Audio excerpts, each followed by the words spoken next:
Thanks, मेरे को content से रिलेटेड है ना, इसलिए मुझे पसंद है। आपको मौलाना रूमी का एक कोट सुनाती हूँ कि उम्र के साथ हिकमत आती है, लेकिन बाज़ औक़ात उम्र अकेले आती। यानी कि उम्र तो 100 साल, 50 साल, 90, 60, 70 जितनी अल्लाह ने दी है जी लिया, लेकिन उसमें हिकमत नहीं आई।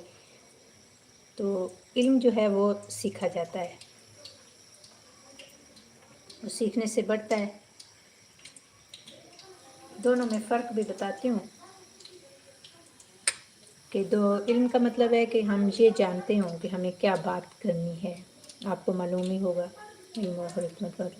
और हिकमत का मतलब ये है कि हम ये जानते हो कि हमने कब बात करनी है, ठीक है। इसका मतलब ये है कि अगर हम अच्छी बात भी ऐसे मौक़ा पर करते हैं जो कि नहीं ठीक, तो वो गलत हो जाता है।